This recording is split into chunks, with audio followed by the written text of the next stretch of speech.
Nom d'un clito. Nom d'un clito. Nom d'un clito. Nom d'un clito. Nom d'un clito. Nom d'un clito, le podcast qui se fout des tabous. Une exploration sans filtre ni excuse de la santé sexuelle au féminin et au masculin. Des témoignages intimes, des récits de vie, des interviews d'experts et d'expertes, des conseils et une communauté où ta voix compte. Je suis Céline Guillan, facilitatrice de l'univers Nom d'un clito. T'as déjà pensé que ton corps pouvait être un terrain de jeu décomplexé ? Mon invité du jour l'a fait malgré les embûches. Bienvenue dans ce nouvel épisode de Nom d'un clito. Aujourd'hui, c'est avec joie que je reçois Claire. Coucou Claire et bienvenue au Hello, micro du clito. merci. Dans cet épisode, Claire, tu viens nous parler de ton parcours assez exceptionnel, notamment d'un corps qui a été marqué par plus de 30 opérations en 36 ans. Tu me diras si le compte est correct. Et puis de comment c'est venu impacter la relation avec ton corps et surtout comment ça t'a pas empêché de vivre ta sexualité de manière décomplexée. Enfin, je crois, mais il me semble que c'est le cas. Et puis c'est justement ce qu'on va aller explorer dans cet épisode avec toi, Claire. Et je pense que cet épisode, il va redonner de l'espoir à celles et ceux qui ont le mojo dans les chaussettes à paillettes, une façon clito-poétique pour dire le moral dans les chaussettes. Bref, on va parler de tout ça. Et puis j'ai hâte que tu nous livres tes sexpériences. C'est parti pour la première question. Nom d'un clito. Témoignage. Claire, comme je le disais dans l'intro, ta relation avec ton corps a pas toujours été facile. Entre les opérations, les défis que tu as rencontrés, si tu veux nous en parler, c'est welcome. Mais comment est-ce que tu as réussi à faire de cette réalité un terrain pour expérimenter et t'affirmer dans ta sexualité? Alors, je vais commencer par reprendre du début. C'est vrai que je n'ai pas eu une enfance facile, une adolescence quasi inexistante, due justement à des problèmes de santé que j'ai eus, dont on s'est aperçu, j'avais 4 mois. Donc, si Mhm. tu veux, le rapport à mon corps est extrêmement compliqué et je te dirais que de toute façon, ce n'est toujours pas réglé. Je ne m'accepte toujours pas, je suis inconditionnellement dans mon esprit, dans ma tête, plus que dans mon corps, sauf justement sur cette partie-là de ma vie et sur ce pan-là de la vie, qui est la sexualité. Alors, il y a eu plusieurs choses, parce que oui, donc je suis née avec ces problèmes de santé, j'ai fait 36 interventions chirurgicales en 36 ans, donc une par Mhm. an. J'ai passé à peu près 4 ans de ma vie à l'hôpital, ce qui fait quand même pas mal. Alors, pas d'affilée, hein, bien évidemment, mais le plus gros traumatisme que j'ai eu, puisque mes soucis de santé sont réapparus, j'ai eu plusieurs opérations, et le fait de m'ouvrir la tête et d'aller trifouiller mon cerveau plusieurs fois d'affilée, ça a fait grossir, dégrossir, grossir, dégrossir, et paf, j'ai fait une hémorragie cérébrale. Mhm. Donc, je m'en sors heureusement, finalement, avec aucun problème physique, parce que Mhm. ils ont cru à un moment donné que je serais hémiplégique, enfin tout ça. Et au final, rien du tout. Mais ça, il faut se rendre compte que ça m'est arrivé quand j'avais 16 ans. Donc, en plein dedans. Cela dit, c'est pas à cause de ça que j'étais pas déjà plus, enfin, que ça a déclenché justement plus de, comment dire, d'ouverture d'esprit ou quoi, parce que je l'étais déjà, j'étais déjà consciente de tous mes problèmes. Et ces problèmes-là ont fait que j'ai cette faculté, entre guillemets, et je l'ai toujours malheureusement crié haut et fort, c'est pourquoi est-ce qu'il faut en arriver, putain, à des extrêmes comme ça pour se rendre compte à quel point la vie, elle est courte, et à Mhm. quel point elle est précieuse, et à quel point on n'a pas de temps à perdre. Ouais, t'as raison. Enfin, aujourd'hui, rajoute à ça le quotidien, les enfants, les choses comme ça. C'est difficile de garder ce mantra régulièrement. Malgré tout, il vient ramener des piqûres de rappel assez souvent. Cela dit, du coup, j'ai toujours vécu cette vie-là, et à partir du moment où j'étais adolescente, avec ce mantra-là, de me dire, si t'as pas essayé, tu peux pas dire si tu aimes ou si t'aimes pas. J'étais aussi dans une famille où tout était tabou. Donc en fait, j'ai dû, entre guillemets, me construire toute seule, et j'ai eu ce besoin très tôt de me construire à l'extérieur du cocon, oui, du cocon, de la cellule familiale. C'est plus une Mhm. cellule qu'un cocon, justement. De cette cellule familiale. Et donc, il a fallu que je m'émancipe. Donc, en fait, mes premières expériences, elles arrivent, j'ai 14 ans. Mhm. Mais à 14 ans, je suis prête. Je ne me force absolument pas. Ouais. Je suis moi, oui, j'ai envie de découvrir, j'ai envie de savoir, j'ai envie de tout ça. Et donc, je me lance. Alors, moi qui ai des enfants, mon plus grand va avoir 12 ans cette année, je me dis, oh putain, t'imagines, c'est dans 2 ans. Maintenant, je me fais des flips, mais justement, je me remets dans mon moi de l'époque et je me dis non, si lui-même se sent prêt, bah, il se sentira prêt et puis c'est tout. Au contraire, moi, c'était tellement tabou que c'était extrêmement compliqué. Mais c'est ça aussi qui a fait que je suis allée explorer ces parties de moi dès cet âge-là et avec cette idée de toute façon, tant que tu sais, tu n'as pas essayé, tu peux pas dire si tu aimes ou si t'aimes pas. Mhm. Mais même si ça, ça a plus engendré des expériences dans ma vingtaine que dans la dernière partie de la dizaine, quoi. Ouais. Voilà. Mais oui, mon chemin de vie a forcément eu cette incidence-là, de me dire que je remets pas à plus tard, de me dire que quand j'ai envie, je le fais, de me dire que bah, si j'ai envie, je le fais, si j'ai pas envie, je dis non. Voilà. Ouais. J'espère que j'ai répondu de manière complète à la question. Si jamais tu as d'autres Oui. points, je peux toujours rebondir, mais voilà en tout cas ce qu'il en est. Après, c'est vrai que bon, bah voilà, dans ma vie, bon, j'ai aucun tabou, comme tu le sais. J'ai eu une bonne vingtaine de partenaires, si c'est pas trentaine. Oh, Euh, là. Oui, mais j'ai commencé jeune, c'est ça qu'il faut se dire. Et la partie la plus fun, ça a été, alors le premier, on était dans la découverte tous les deux, mais les trois suivants ne l'avaient jamais fait. Et en fait, Mhm. je me suis éclatée à leur faire faire ce que moi j'avais envie. Donc, il y a des avantages, il y a des inconvénients. Et justement, par rapport à mon corps, qui pourtant, entre guillemets, n'a jamais été le mien, parce que ben, quand on parle de mes interventions, je vais revenir là-dessus, ça correspond à des cicatrices. Mhm. Ça correspond à des choses qui sont là et qui ne devraient pas l'être ou qui sont très douloureuses. Enfin, je veux dire, j'avais un appareil en moi pour me permettre de vivre. Mhm. Euh, et en fait, quand tu as un corps étranger dans ton corps, c'est des douleurs extrêmement puissantes, surtout au niveau de la tête, Mhm. parce que ton corps essaye de le rejeter. Donc dès que tu touches sur la zone impactée, là, tu pars au quart de tour et tu hurles, quoi. Ouais. Donc il y a ça, il y a les cicatrices, il y a le problème de poids, il y a voilà, puis bon, histoire de rajouter un peu d'huile sur le feu, j'ai ma cellule familiale justement avec des parents plutôt nocifs qui vont pas. Je veux dire, on est entre nous, même si ce sera écouté. Mais ma maman a découvert que j'ai- j'avais découvert ce pan-là, donc la sexualité, à un jeune âge. Elle l'a fait en fouillant ma chambre, en trouvant mon carnet à secret qui était au fond d'un tiroir rempli de merde, le tiroir fermé à clé, les clés cachées. Et quand je suis rentrée le lendemain matin d'un babysitting, elle me dit tiens, j'ai trouvé ça par hasard dans ta chambre. Ah ouais, pas Par cool. hasard. Ouais. Et qu'a fait ma maman? Elle m'a dit bah, puisque c'est ça, t'arrêtes la pilule. Puis j'avais été sous pilule à cause de l'acné à l'époque. Mhm. Et donc, elle me dit, bah, puisque c'est ça, je t'arrête la pilule. Très logique, bien Ouais. évidemment. En fait, voilà, ça Ouais. déteint, ça dénote un peu l'environnement pas très sympa et très tabou de ce côté-là Mhm. par rapport à ça. Donc, Ouais. aussi ce côté échappatoire, aussi ce côté découverte, parce que ben, quand malheureusement, enfin, j'ai fait 3 arrêts cardiaques à 16 ans. Donc, Oh. les EMI, donc les expériences de mort imminente, tout ça, euh, font que, voilà, il fallait que je m'épanouisse quelque part et j'ai trouvé finalement cet épanouissement quelque part salutaire par Mhm. rapport à la cellule familiale dans laquelle j'étais, euh, mais en totale liberté.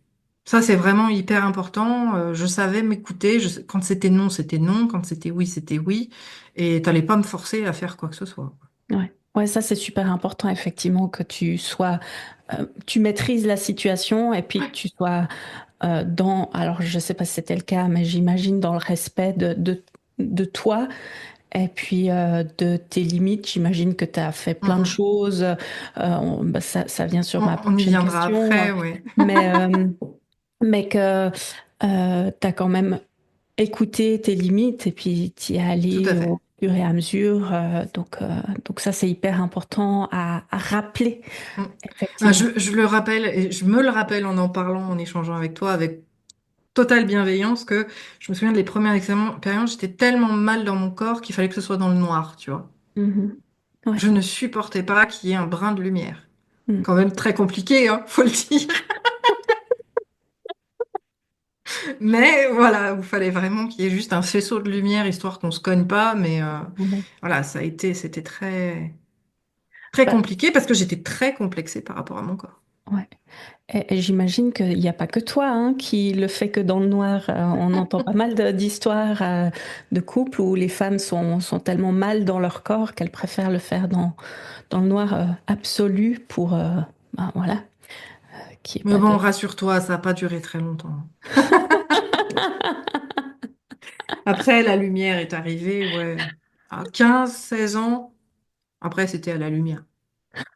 Fallait pas déconner quand même. J'avais besoin de voir l'homme avec lequel j'étais. C'est mieux, Quand même. effectivement, c'est mieux. Tu me disais, Claire, quand on préparait cet entretien, que tu as testé plein de trucs dans ta vie sexuelle. Alors, dis-nous tout, c'est quoi les trucs qui t'ont marqué le plus et puis ceux qui t'ont étonné ou même qui ont changé ta perception du plaisir? Hmm. Bon, alors, la notion de position, c'était rigolo. Bon, ça, c'était plutôt la plaisanterie, mais le Kama Sutra fait partie des ouvrages de ma bibliothèque. Même si aujourd'hui, je serais plus capable de tout faire. Problème d'âge, malheureusement. Faudrait que je travaille la souplesse. Donc ça, c'est le plus bateau. Après, comme je te dis, j'ai toujours dit que je pouvais pas te dire si j'aimais ou si j'aimais pas tant que j'avais pas testé. Mhm, Donc j'ai tout testé. Je pense que j'ai tout essayé. Après, c'est pas à 14 ans que je me mets à tout tester, bien bien sûr. évidemment. Mhm, D'abord, j'ai la phase de découverte, j'ai la phase d'appréciation. Je fais partie de ces profils, TDAH, HPI, ce que tu veux, même si certains te disent que c'est des étiquettes, je t'assure qu'une fois que tu sais un petit peu tes spécificités, tu arrives mieux à te gérer et à t'accepter. mhm, Et en fait, moi, je suis toujours en train de chercher, d'analyser, de vouloir comprendre tous les systèmes, mais même le système du corps humain, si tu veux. Donc j'avais besoin de voir, de comprendre, d'analyser comment ça se passe, comment il réagit, comment lui il prend, comment je peux mieux faire, etc. C'est mhm, pas une histoire de performance, c'est une histoire de compréhension et in fine de sensation. Parce que quand tu comprends, enfin en tout cas moi je suis comme ça, quand je comprends la mécanique derrière, je peux me laisser à ressentir des émotions. mhm. Ok. Mais ça a toujours été quelque chose d'extrêmement compliqué et ça, bah, justement, je fais un bond, hein. Donc tu as les expériences. Et puis, tu as des révélations. Donc, bon, bah, tu as les premiers amours, les premiers copains, les premiers machins. Bon, tu te dis, OK, ça se passe, le sexe, c'est le sexe. Même si tu aimes, c'est du sexe. Et puis, j'ai 23 ans. Ouais, quelque chose comme ça, autour de 23 ans. Donc, après, en expérience, bien évidemment, j'ai fait les salons de l'érotisme. Et donc, 23 ans, je me trouve un sex friend. Mhm. Ah, c'est plus qu'un amant, parce que tu vois, on pouvait se faire des sorties ciné, on pouvait aller se faire un resto, on pouvait ne rien faire physiquement, ou alors on pouvait faire que pour le sexe. Ouais. Ouais. Avec lui, 14 heures. 14 heures de, 14 heures. de Ouais, sexe. ouais. Waouh. Ouais, je te rassure, je pourrais plus le faire T'avais non pas la plus, hein. chatte complètement explosée. Non. Non, parce que justement, tu as le pouvoir de la jeunesse. Alors, je dis pas, hein, on a bien fait des petites pauses, s'est restauré quand même un peu, etc. Nickel. 14 orgasmes en 14 heures. Un par heure, à peu près. Ça va, c'était une bonne moyenne. C'est mon record, je l'ai jamais refait. Je crois que si. Après, j'ai refait 7 fois. 7 fois dans la même journée, 7 orgasmes avec mon mari. À nos débuts, de toute façon, je lui avais dit que j'étais insatiable, il avait voulu une preuve, ben, il l'a eu.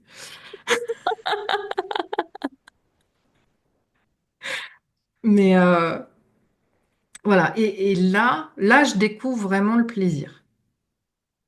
Mhm.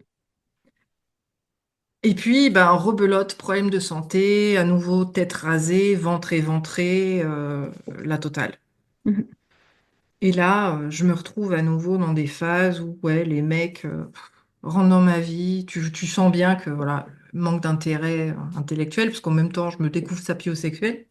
Donc Mhm. moi, je suis émoustillée par les gens qui en ont dans la cervelle, pour ceux qui connaîtraient pas le terme.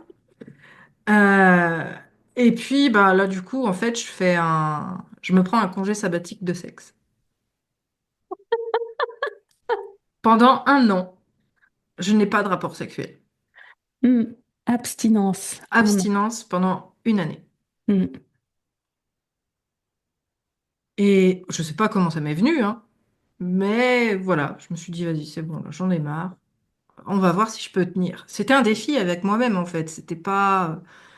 C'était vraiment, voilà, bon, je suis un peu comme ça aussi. J'ai toujours été, faut pas me dire cap ou pas cap, parce que sinon, voilà.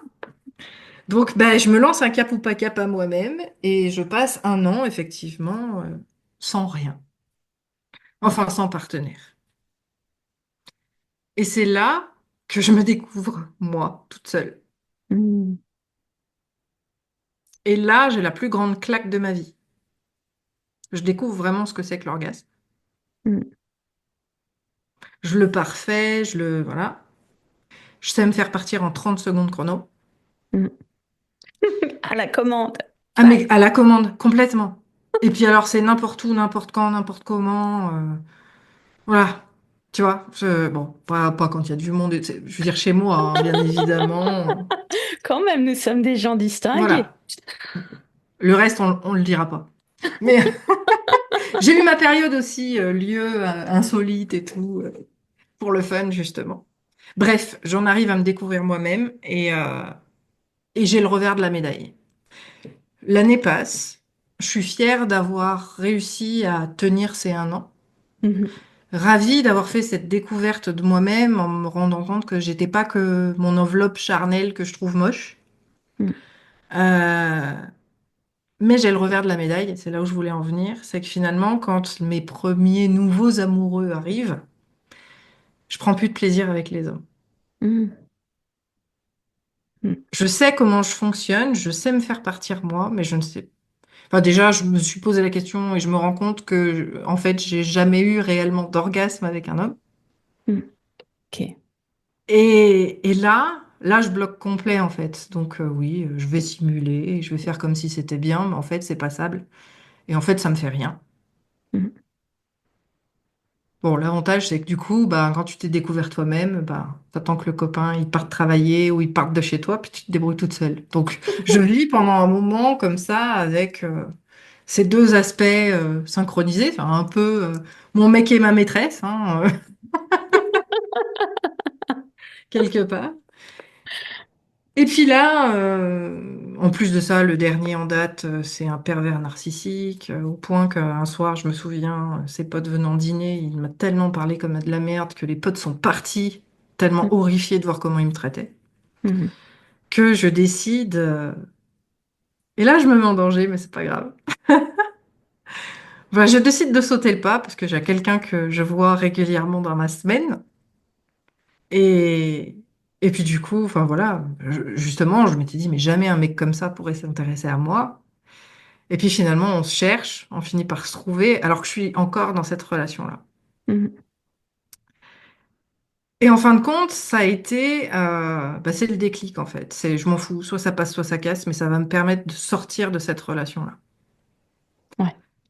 Et je pars de cette relation, heureusement pour moi. Ouais, Il part heureusement. un soir en disant qu'il va manger avec des potes, et puis finalement, moi je pars de mon côté, et puis là je le vois passer avec une meuf dans la voiture. Je l'appelle et je dis, c'est quoi ça? Il me dit, je te raconterai quand je rentrerai. Ah bon? Donc du coup, entre-temps, j'ai pris mes clics, mes claques et je suis partie. Mhm. Ouais. Euh, et là, je découvre ce qu'est l'acceptation d'un homme vis-à-vis de moi, vis-à-vis de mon corps, vis-à-vis de mes problèmes, vis-à-vis de mon fonctionnement aussi. C'est pas évident. Mhm. Et finalement, grâce à lui, là, j'arrive à trouver l'accord parfait, on va dire, Mhm. de l'homme et de la femme, c'est-à-dire que je peux faire le nécessaire pour qu'on puisse partir tous les deux, Yes. en gros. Mhm. Bref, du coup, j'ai pas cherché, je l'ai épousé.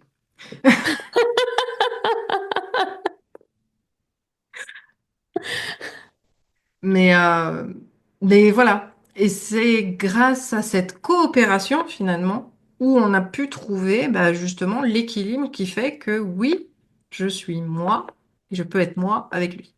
Mhm. Donc c'est une belle conclusion Yes. sur cette histoire-là. Après, sur les expériences, pour en revenir à la question, j'ai quand même cheminé. Donc il y a eu l'abstinence pendant 1 an, mais il y a eu les clubs échangistes. J'ai aussi eu des chéries féminines. Mhm. Euh, Encore une fois, par du principe, tu peux pas dire que tu t'aimes ou que tu n'aimes pas si t'as pas essayé. Yes. Et puis Ouais. bon, bah, par rapport à ma cellule familiale, j'avais autant besoin d'un amour masculin que d'un amour féminin pour pouvoir me retrouver. Et donc pendant 2 ans, Mhm.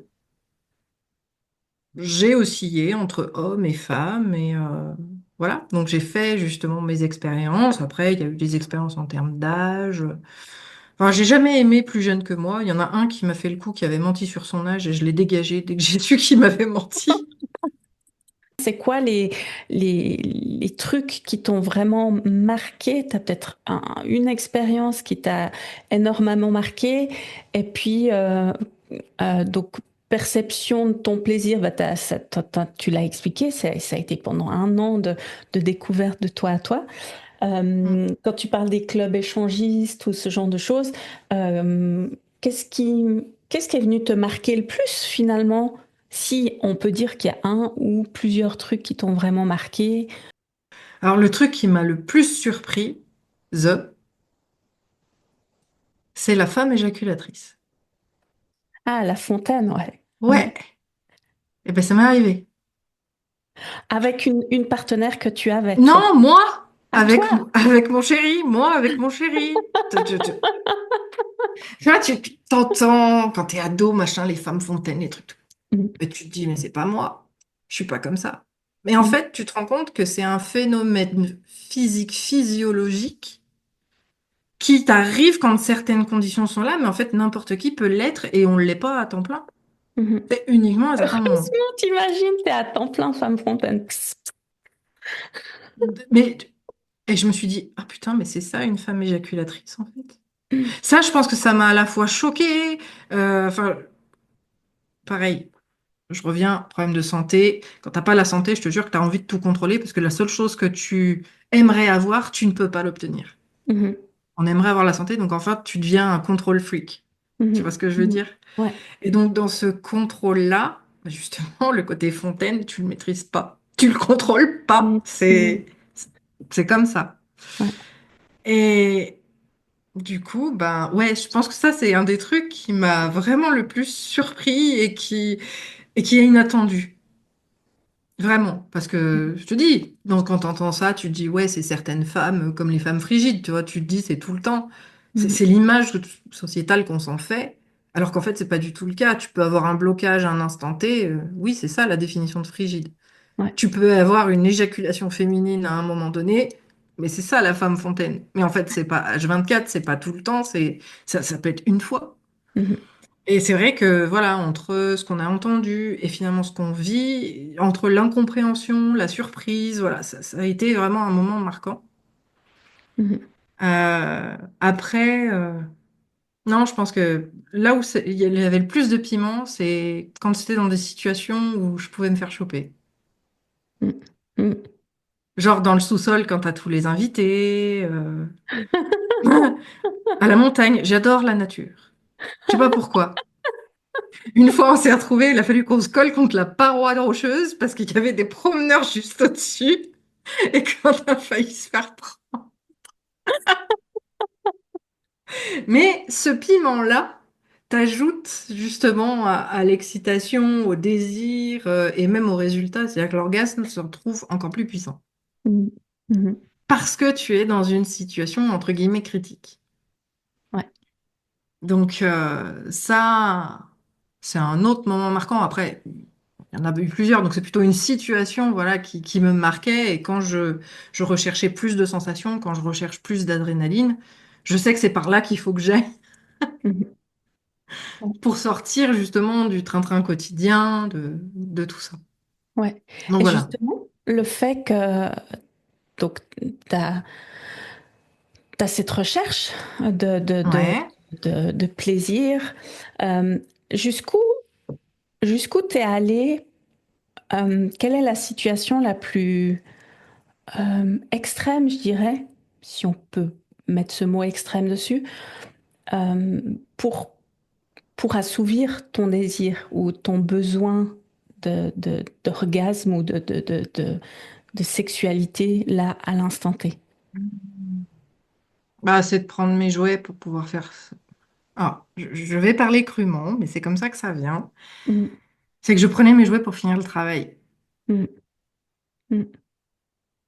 Donc je prenais l'excuse que le gars devait aller se nettoyer à la fin ou quoi pour sortir ce qu'il y avait, puis je sais que j'avais 30 secondes pour pouvoir partir.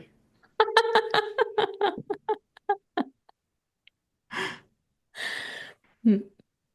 Comme ça, et puis il fallait le cacher, parce que ce côté-là, pour ces hommes-là, en Ouais, tout le cas, mec, pas trop, voilà, ouais. le mec dans son résultat, dans son truc, faut pas l'émasculer, tu vois, faut pas le blesser. Et s'il s'aperçoit de ça, Mhm. ça peut amener finalement d'un bon moment à une méga dispute. Ouais, non, c'est Donc, pas cool ça, ouais. faut qu'on évite. Donc, Ouais. ouais, du coup, là, je jouais le contre-la-montre par rapport à ça. Euh, Après, où c'est que je suis allée ici? Je me suis servi de mon homme comme objet sexuel pour pouvoir arrêter de fumer. Mm, ok. Alors, il y en Ça, a qui prennent des pastilles, certains prennent des patchs. Moi, c'était la volonté. Et en fait, je me suis rendu compte qu'il fallait, enfin, je me suis rendu compte qu'après, mais il fallait que je trouve un substitut. Parce qu'en mhm. fait, je fumais 3 clopes par jour, donc pas 3 clopes ou grand-chose. 3 paquets? Non, 3 clopes. 3 clopes, ouais. Mais ces 3 clopes-là, il fallait que je les fasse disparaître pour pouvoir avoir des bébés. Enfin bref, c'est une Ah autre ouais. histoire. Mhm, Et le médecin m'avait dit, ben, pour passer en protocole, il faut arrêter de fumer. mm, Il m'a dit ça en février, j'ai arrêté au mois de juin. Et en juin, je dis, allez, hop, c'est la dernière. Et il s'est avéré que la clope suivante, que je n'ai donc pas fumée, je me suis jetée sur mon chéri. Et donc, il est devenu mon substitut à la clope. mm, Donc, mm. pendant 3 mois, peut-être, je sais pas, j'avoue que la temporalité, là, ça commence à remonter, était plus complexe. Euh, Je me suis servi de mon homme comme d'un sextoy pour pouvoir arrêter. Il était à la place de la cigarette. Donc ça a été un peu complexe. Mais c'est ce qui m'a permis d'arrêter de fumer sans substitut, sans rien, juste par la volonté. Voilà. Faut voir la finalité. Donc le sexe à la place de la clope. Après, bah, prenant de l'âge et ayant plus conscience de ce que je suis, notamment comme je te parlais au début des étiquettes. Mhm, Les TDAH, on est facilement, enfin, on est un terrain propice aux addictions en fait. mhm, T'en as c'est l'alcool, t'en as c'est la drogue, il y a plein d'autres addictions, hein. T'en as c'est le bordel, Voilà, moi c'est le bordel, mais c'est aussi le sexe. Ça mhm, fait partie des addictions où quand j'ai des pics, je sais que j'ai des envies de ouf, quoi. mhm, mhm, Et bon, maintenant que je le sais, ça se fait moins. C'est marrant comme le fait de poser des mots et de poser des choses, justement, va avoir une influence et un impact sur ton environnement et sur ce que tu vis et sur ce que tu ressens. Euh, Par contre, pareil, particularité aussi de ma personnalité, je suis hyperesthésique. L'hyperesthésie, c'est un dérèglement des sens. Donc ok. on connaît l'hyperanosmie grâce à notre ami Covid. Mhm, L'hypernosmie, c'est quand il y a trop d'odeur. Alors ok. que les symptômes du Covid, c'était l'anosmie, c'était une disparition de l'odorat. D'accord? Mhm, Donc l'hypernosmie, l'hyperacousie aussi, mhm, et tout ce qui va être hypervisuel, donc ça se joue. Mais moi, j'ai aussi l'hypersensibilité tactile. ok. À certains moments, si tu me touches la peau, ça me brûle. Oh, wow. Ça brûle et d'un seul coup, ça se contracte et ça fait mal. Mais Mhm, c'est douloureux. ouais. Euh, donc là aussi, bah, faut que tu apprennes à vivre avec ça. Où il y a des moments où même si tu as envie, faut pas que tu le fasses parce que sinon ça va être trop douloureux. Mhm, mhm, ouais. C'est Quelle compliqué. ouais. Ah si, truc qui m'a marqué, puisqu'on était là-dedans, avec tous mes problèmes de santé, enfin, tu développes des comorbidités, c'est-à-dire des effets indésirables, peu importe lesquels. L'un des effets indésirables que j'ai fait, c'est que je suis intolérante au latex. Ok. Donc pas de Voilà. combinaison ou de trucs comme ça. Alors si, mais les premiers sans latex, c'est du carton. Donc Mhm. autant te dire que c'est douloureux, c'est difficile. Le mec, même s'il est en forme au début, rien que le fait d'essayer de l'enfiler, pouf, c'est retombé. Euh, Après, ils ont sorti des protections dites purifiées, en latex purifié. Donc là, on est sur quelque chose d'un peu plus naturel. Mais voilà, ça a toujours été une complication supplémentaire Ouais. Ouais. parce que, enfin, la protection, c'est quand même essentiel. Euh, J'en profite pour passer un petit mot. Protégez-vous parce que on a fait beaucoup de campagnes, surtout nous, à notre époque, contre le sida. Mhm. Aujourd'hui, on en entend moins parler, mais du coup, il est en recrudescence, là. Ouais. Il se développe beaucoup parce il y a pas ou peu d'informations dessus. Donc, protégez-vous, les gens. Le préservatif, même s'il n'est pas à 100%, c'est la meilleure protection contre la maladie. Et on pense au sida, mais il y a plein d'autres MST euh, sur lesquels ah, voilà, il faut faire attention. Ça a toujours été extrêmement important pour moi, c'était la protection aussi. Mhm. Mhm. Ouais. Bon, sauf avec le dernier. Lui, bon, ça va, c'est devenu mon mari, mais enfin bon, c'était compliqué. Non, mais par contre, nous, par exemple, du coup, on pratique le retrait. Ok. Ouais. L'abstinence pendant la période, le retrait majoritairement. Bon, malheureusement, il y a des loupés, c'est pour ça que j'ai une petite puce de 4 ans.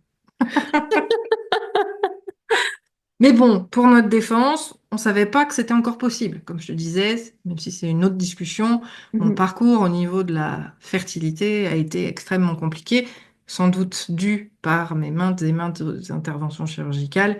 Et donc pour moi, c'était pas possible d'en avoir. D'ailleurs, on s'est pas protégé pendant 7 ans, il s'est rien passé. Donc tu te dis qu'au bout de 7 ans, il se passera rien. Puis finalement, donc maintenant, on fait encore plus attention. Parce que là, c'est fini, c'est fermé, il n'y a plus de place à la maison, on n'en veut plus. On a assez entre les enfants, le chat. C'est ça. Nom d'un clito, le podcast qui se fout des tabous. C'est toujours Céline, t'as toujours le clito dans les oreilles. Aujourd'hui, avec Claire, on explore la relation à son corps, le sexe décomplexé et comment tout ça peut se mélanger pour casser les tabous. On a parlé des trucs que Claire a testés, de sa façon de transformer les cicatrices en terrain de jeu. Et puis, on continue l'exploration, Claire, avec cette question. Est-ce que tu penses que l'acceptation de ton corps a eu un impact direct sur ta sexualité et la façon dont tu vis le plaisir aujourd'hui? Comme je te l'ai dit dans une des précédentes questions, parce que tu vois, j'ai tendance à digresser et à partir, de laisser mon esprit divaguer, hein, l'esprit de créative, bien évidemment.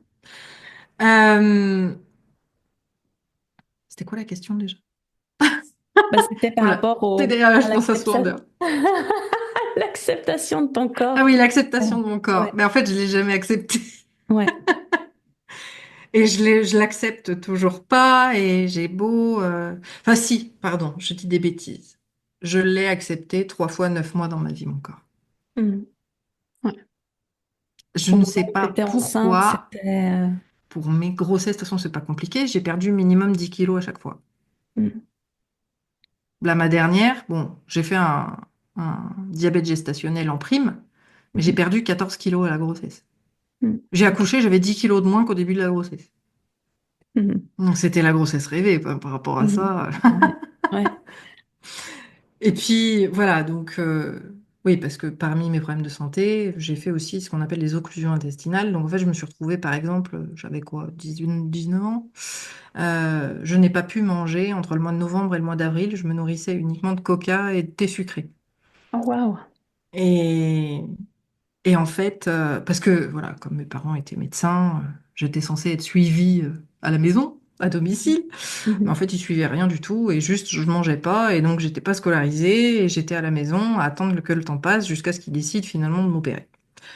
Euh, Cela étant dit, c'est une des raisons pour lesquelles, eh ben, il y a des périodes où je peux pas manger, je suis obligée de me mettre à la diète, et puis après quand je reprends, mais quand ton corps comme ça a des privations, dès que tu recommences à manger, il remmagasine. Ouais. Et ça devient son mode de fonctionnement en fait. Mhm. Donc bah là pareil, je me rends bien compte, c'est rigolo. Je suis très demande à l'univers, tout ça. Mhm. Et souvent quand je suis dans la recherche de soutien, bizarrement je prends une bouée. Donc je demande à l'univers, je dis non, c'est pas ce soutien-là que je veux. Donc il faut être précis dans cette demande. Tout ça pour dire que non, je n'accepte toujours pas mon corps, mais le fait, et c'est là où peut-être je suis quand même dans cette acceptation-là, tu me diras, je suis pas experte, mais le fait de maîtriser mes orgasmes, encore une fois, reviennent sur la notion de contrôle. Donc Mhm. si je contrôle ça, je contrôle mon corps, donc je m'accepte. Mais juste pendant l'acte, tu Mhm. vois? Mhm. À la limite, bah oui, l'acte, le partage devient le moment d'acceptation de mon corps, en fait. Mhm. Alors, si du coup, je pose la question à l'envers, est-ce que- qu'est-ce qui te motive ou en tout cas, qu'est-ce qui te permet, face au fait que tu as une relation assez compliquée avec ton corps, à quand même avoir ce désir sexuel et puis à finalement pas te poser de questions au moment où c'est ce contexte-là. Je crois que ça a quelque chose de reptilien, de bestial, de viscéral. Je fais partie de ces gens-là, j'en ai besoin. Mhm. Mhm. Et en fait, bah, dans mon couple, je suis le mec. Je peux en Mhm. avoir envie tous les jours. Ouais, Il y a juste des fois, bon ben oui, j'en ai envie, mais il y a d'autres trucs dont j'ai plus envie, donc ça passera à la trappe. ok. Et bon, après, il y a le respect de l'autre, parce que si l'autre n'a pas envie, ben tant pis. Au pire, je me Mhm. débrouille toute seule, ça marche toujours. On sort le tiroir magique et puis c'est tout. Mhm. Mais là, je suis dans cette liberté-là aussi. C'est qu'avant, c'était caché, et maintenant, j'ai pas besoin de le cacher. Si j'ai besoin, je le fais. Mhm. Ouais, Et le fait de ne pas avoir besoin de me cacher m'en procure moins d'envie. Toi, j'arrive à me réguler par rapport à ça. Après, eh ben, d'un acte physique qu'on fait bien plus souvent qu'on ne le pense, entre la découverte du sexe et l'arrivée dans l'adolescence et dans le passage vraiment à l'âge adulte et avant la parentalité, euh, c'est du sexe. mhm. Et en fait, l'amour profond que je ressens pour mon mari depuis 18 ans, mon mari, voilà, hein, et ben, je me suis rendu compte que quand je fais l'amour, c'est l'expression physique de mes sentiments. Mhm. Aujourd'hui, c'est ça. Donc, ça va m'arriver, c'est marrant. euh, On va dire, des fois, bah, t'en as envie, ça te chatouille dans le bas-ventre. Ça me fait encore, hein. Mais Ça tricote le moi, marshmallow. moi, c'est aussi quand je sens que mon cœur déborde. Mhm. Quand je sens que j'ai trop d'émotions, trop de sentiments, trop ce sentiment d'amour, il faut que je l'exprime, mais il faut que je l'exprime physiquement. Lui dire je t'aime, c'est pas suffisant. Et du coup, bah oui, finalement aujourd'hui, je fais l'amour. En fait, j'exprime l'amour physiquement. Donc on est passé d'une relation charnelle, standard, hein, peu importe le partenaire, à une expression du ressenti. Une Mhm. expression physique du ressenti. Donc en fait, pour moi, je suis plus du tout au même niveau. Quand je fais l'amour, je, ouais, je traduis physiquement les sentiments que j'ai pour mon homme. Mhm. Et j'ai la chance d'avoir un homme plutôt bien foutu, donc en fait, le désir, il est toujours là. Ça, il n'y a pas de problème. Bah, je vais passer à la dernière question, Claire. Ouais. Si tu pouvais transmettre un message aux jeunes générations concernant le plaisir, le corps et l'intimité, ce serait quoi? Et puis comment tu les inviterais à vivre leur sexualité sans tabou et sans complexe? Premièrement, apprenez à vous découvrir vous-même. Mhm. C'est pas forcément ce qu'on fait en premier, mais on découvre d'abord ça à deux. Mais Gardez en tête que tant que vous vous êtes pas découvert vous-même, tant que vous vous connaissez pas, vous pourrez pas vous éclater au lit autant que quand vous vous connaissez. Parce que quand tu sais exactement là où il faut mettre ton doigt pour partir en 3 secondes, eh ben C'est sûr. ça te fait passer à un autre niveau après à deux. Ah, ouais. Bon, après, faites pas comme moi, n'attendez pas un an, sinon vous avez les travers. C'est qu'après, vous prenez plus de plaisir avec les autres. Et que c'est très long pour pouvoir revenir. En fait, c'est un nouvel apprentissage. Mhm. Donc, je pense qu'il faut mixer les deux. Il faut apprendre à se découvrir. Il faut avoir un temps où on se découvre soi-même. Et un temps, effectivement, où on va le partager. Et je me dis, après, ça, c'est de l'intellectualisation, donc tout le monde y pensera ce qu'il voudra. Mais je me dis que travailler sur cette découverte à deux, c'est excellent. Je l'ai un peu fait avec mon mari. Parce que bah, finalement, moi je suis quelqu'un, j'ai besoin de parler. Même pendant l'amour, il faut que je tchatche. Mhm. C'était très déroutant pour lui, surtout au début. Mais à force, il s'y est fait. Maintenant, on arrive même à se prendre des fous rires et à rester concentré sur la chose. Mais quand on est dans l'échange, moi j'ai toujours été comme ça. C'est est-ce que tu aimes bien ça? Est-ce que tu préfères ça? Et finalement, bah, quand on pose des questions, c'est là qu'on sait réellement ce que l'autre a envie, ce que l'autre a besoin, ce qui est bien, ce qui est pas bien. Mhm. C'est la première chose que j'apprendrai à ma fille. C'est quand c'est pas bien, dis-le.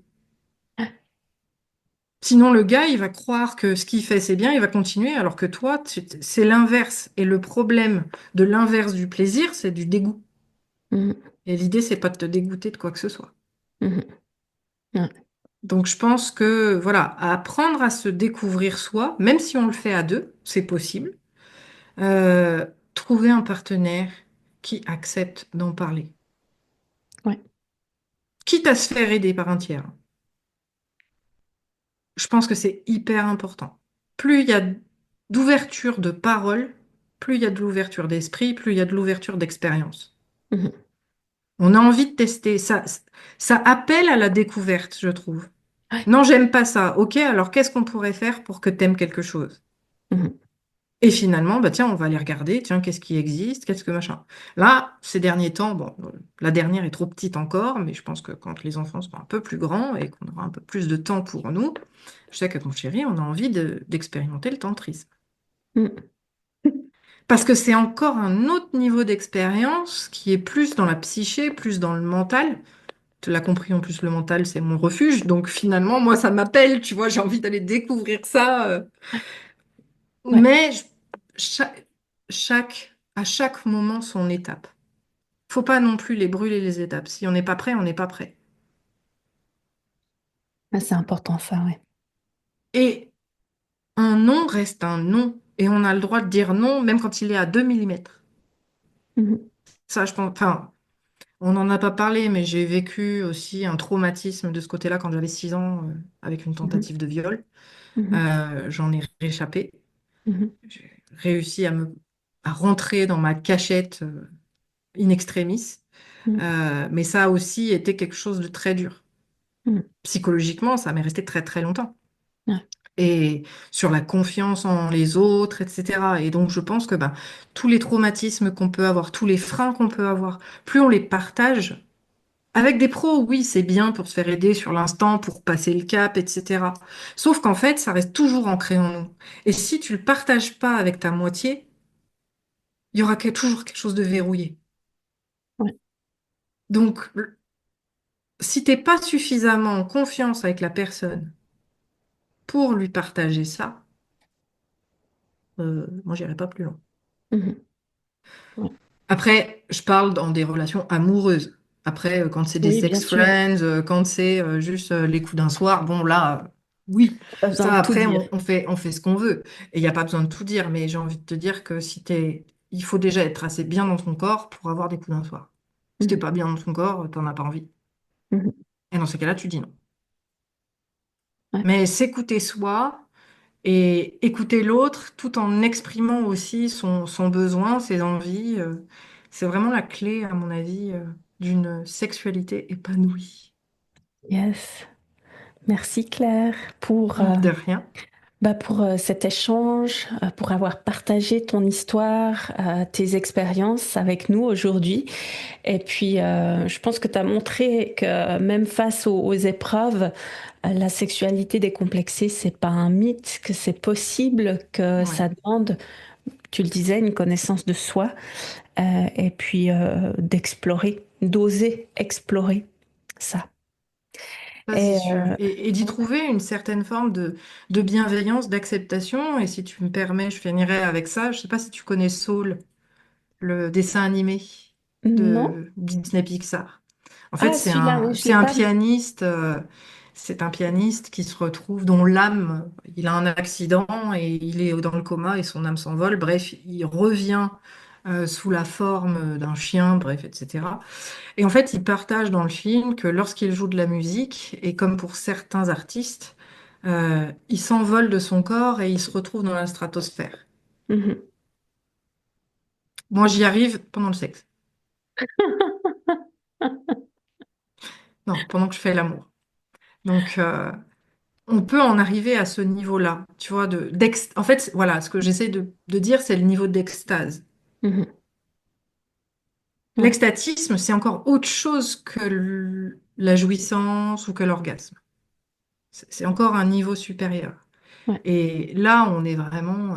T'as l'impression d'être au-dessus de la terre, hein. ouais. C'est le nirvana, C'est ça, c'est le nirvana, mais sans drogue, je précise. avec tout ce qui se passe dans le corps, C'est toutes ces... ça, Ouais. c'est ça. Mais on ne peut l'atteindre que quand on se connaît bien et quand on arrive à identifier nos sensations. Mais Mhm. pour identifier tes sensations, tu es obligé de te connaître, de savoir ce que t'aimes ou ce que t'aimes pas, et de faire en sorte qu'avec ton partenaire, eh ben, on fasse chacun ce qu'on apprécie, sinon ça sert à rien. Merci pour cet Voilà. ajout. Ouais, merci pour cet ajout. Et puis, merci encore une fois pour ta présence et ton ouverture sur le sujet, et tes partages authentiques, je dirais. Avec plaisir. J'essaye, en tout cas. Moi, je dis toujours avec sincérité ce qui me passe par la tête. Et Donc, tant mieux, voilà. tant mieux. C'est ma marque Et, de fabrique. Donc, c'était avec plaisir. et toi qui nous écoutes, j'espère que ton mojo est remonté et que les paillettes ont explosé. Si tu veux venir discuter de tout ça avec moi, que ce soit en pro ou en témoignage perso, contacte-moi. Tu trouveras le lien pour me contacter dans le descriptif de cet épisode. À bientôt et rappelle-toi, chaque voix compte. Nom d'un clito, un espace ouvert à toutes et tous. Pour tout savoir sur l'univers Nom d'un clito et ne rater aucun épisode, suis le clito sur Instagram sur le compte Nom d'un clito tout attaché. À bientôt!